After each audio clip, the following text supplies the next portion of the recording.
di depan Verdi Sambo. Kejadian waktu mau nembak itu posisinya tangannya seperti ini, bukan begini. Dan Ini Yosua ya? Yosua-nya ya? Yes, Yosua. Oke.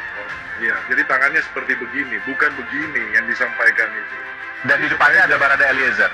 Barada Eliezer yang menembak. Jadi secara substansi nanti materi penyidikan biar yang berhakim menyampaikan yang lain. Jadi kemungkinan misi pertama yaitu mencabut nyawa sasaran itu bisa meleset. Alih-alih meninggal dunia justru barangkali target akan tetap hidup selamat lalu membuka cerita segala macam, ini juga akan menyeret tersangka FS pada akhirnya. Nah, untuk memastikan bahwa sasaran atau target betul kehilangan nyawa, maka tersangka FS pada detik itu barangkali memutuskan untuk juga melakukan aksi finalnya, yaitu menghabisi nyawa korban dengan tangannya sendiri. Kuasa antara seorang FS yang itu atasannya jenderal bintang 2 dan lain-lain, sementara dia seorang prajurit rendah, ya hanya Barada, usia masih muda dan macam-macam.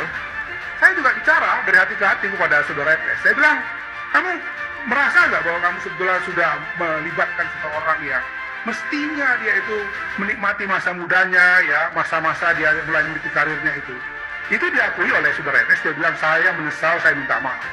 Saya bilang, kamu harus bertanggung jawab terhadap Richard ini.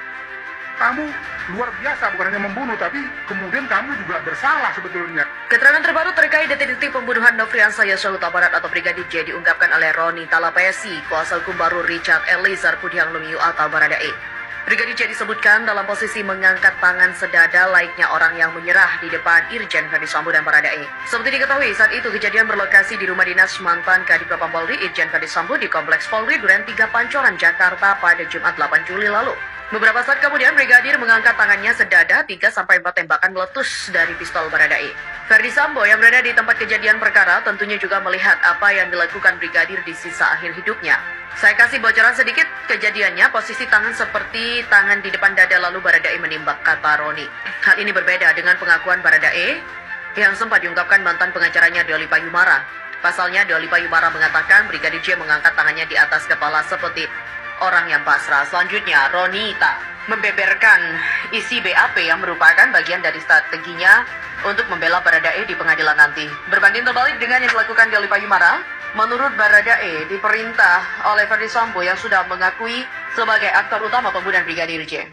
Lebih lanjut, Roni juga mengakui kliennya menembakkan 3-4 peluru ke arah Brigadir J. Sebelumnya, Doli Payumara sempat membongkar soal detik-detik Brigadir J tewas berdasarkan keterangan Baradae. Posisi Brigadir J saat itu berlutut dengan telapak tangan menyatu di belakang kepala. Baradae lalu menembak Brigadir J sambil memejamkan mata. Tak hanya itu saja, Doli Payumara juga memastikan Verdi Sambo ikut menembak Brigadir J. Setelah itu, Verdi Sambo ke arah dinding supaya tak terlihat ada tembak-menembak. Namun Doli tak mengetahui secara pasti soal senjata yang digunakan oleh Verdi Sambo saat menembak Brigadir J. Mengenai motif, Doli menyebutkan bahwa pembunuhan terhadap Brigadir J tak hanya didasari oleh masalah asmara, melainkan ada kebersamaan elit-elit gelap polisi. Tak tiga sampai pejamkan mata, Doli Payumara juga sempat mengungkapkan detik-detik Baradae menembak Brigadir J atas suruhan Verdi Sambo.